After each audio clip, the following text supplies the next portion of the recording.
Hey everybody, welcome back to my channel. My name is Lindsay and today I wanted to discuss 3 reasons why I quit caffeine and I stayed quit.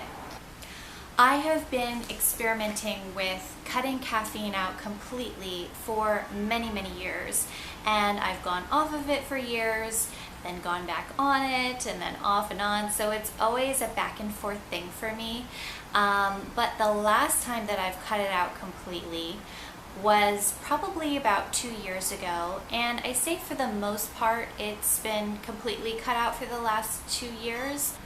What I've learned since cutting it out and having these extended periods of time where I cut out caffeine and I give my body a chance to kind of reset its natural levels of energy, I have really learned that caffeine is a very powerful drug.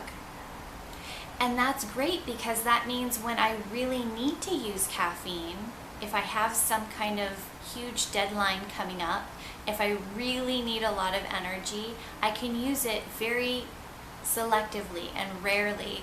But yeah, just for special occasions to help me get to the next level. And I'm going to go into the 4 reasons why I have cut out caffeine and continue to keep it out of my life.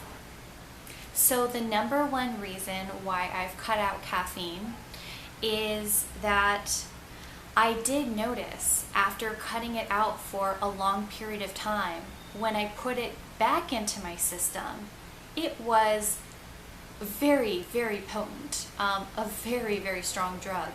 And I think that we don't notice when we are drinking it every day just how powerful it is and how taxing it can be on our system. When you put a very potent drug in your system every day, it is going to take a toll on your health. Somehow, somewhere, it's going to tax your body.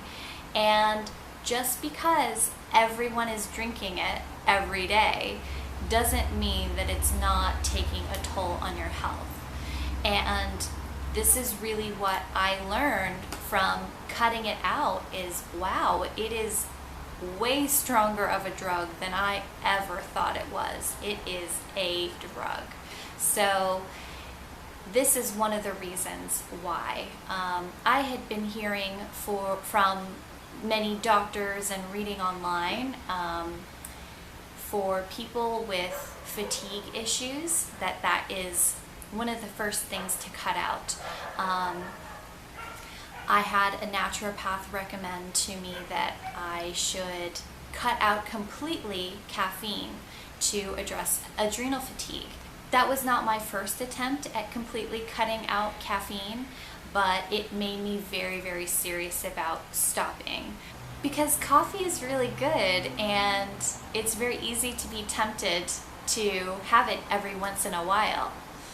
But it really does take a toll on your adrenals, and if you have fatigue problems, you are wearing out your body even more than it already is, and you have to give your body time to heal itself without putting on new stresses into your body.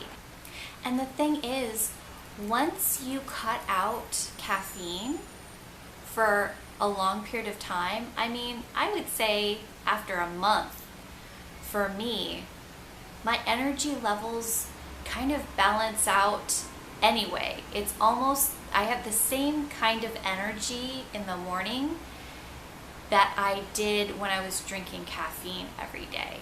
It just kind of all levels out, and then I don't have these crashes in the afternoon. So it's just, I'm more balanced when I am not drinking caffeine. And because I'm having the same amount of energy from not drinking the caffeine, it really doesn't make sense to put that drug in my body and stress it out, especially if I'm trying to increase my overall energy levels. So that is the first reason why it's good to cut it out, just to give your body some breathing room maybe. to allow your body some time to just naturally heal itself and stabilize its overall energy levels. Number 2 reason why I cut out caffeine is going to be obvious: anxiety.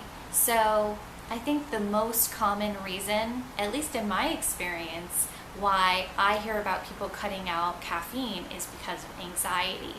We don't realize when we're drinking caffeine every day that caffeine is contributing so much energy to that anxiety that is already present in somebody who does feel somewhat anxious. If you find that you have any degree of problematic anxiety during the day, cutting out caffeine will make such a big difference, because at that point it makes the anxiety much smaller and more manageable. You can use some of these techniques that you've learned about coping with your anxiety when it's smaller and easier to handle. And what I found when I was drinking caffeine is that the anxiety was so strong that I wasn't even able to use some coping mechanisms that maybe I learned in therapy. They just didn't work because the anxiety was too strong. So cutting out caffeine really does help for that reason. The second reason is also probably going to be somewhat obvious that you've heard about. It's for sleep, but I will say that for some people, the effect of caffeine on some people's sleep, it goes so much deeper than they talk about on, for example, the internet. I know that there are dozens of articles that you can pull up on Google that talk about sleep and caffeine and how caffeine interferes with sleep, and they generally say don't drink caffeine after 12 o'clock noon, for example. Well, I tried that for a long time and still had problems sleeping, and I thought, well, I mean, I'm not drinking caffeine after even, I would try even 10 o'clock. And I'm thinking, okay, well, the caffeine has definitely worn off by the time that I'm going to sleep. So this can't be the thing interfering with it. But again, after I cut out the caffeine completely, I started to see my sleep improve. It would be a mistake to assume that just because you maybe drink 1 cup of coffee at 9 o'clock in the morning, that it's not affecting your sleep, because that's not the case for everybody. And what I have seen is that when I do drink caffeine now, if I do have an occasional cup of coffee, even at 9 o'clock, I cannot sleep all night. So it really does, it can have the potential to affect your sleep all night, no matter what time you drink it, no matter how much you drink.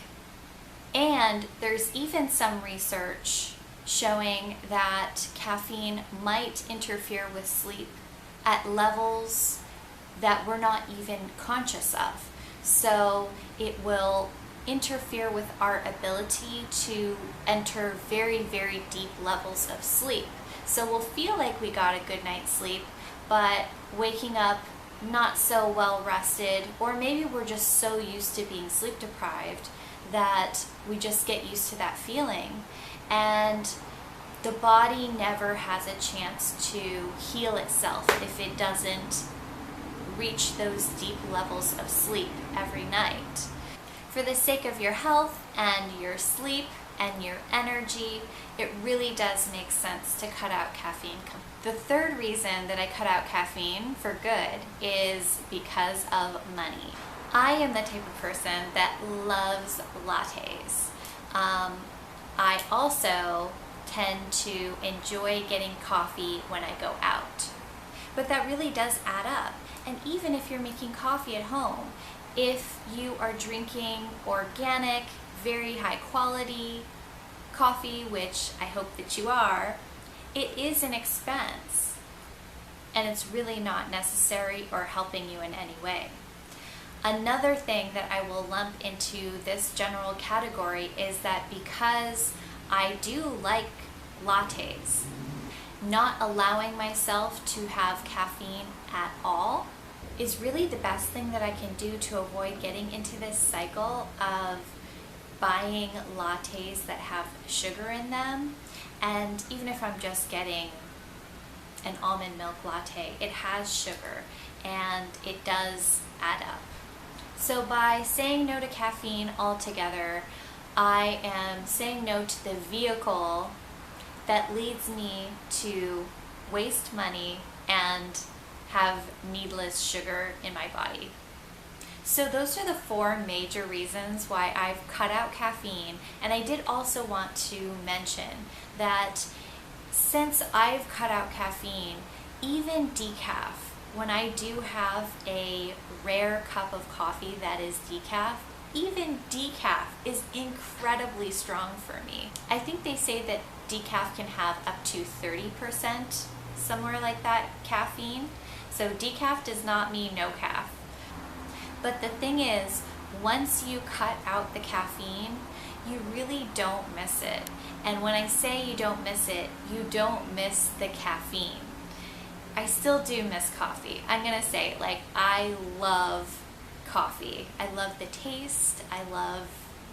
It just feels good. So I do miss coffee, but I don't necessarily miss caffeine. So I hope this is comforting to you and maybe some helpful information in your decision to quit caffeine at some point.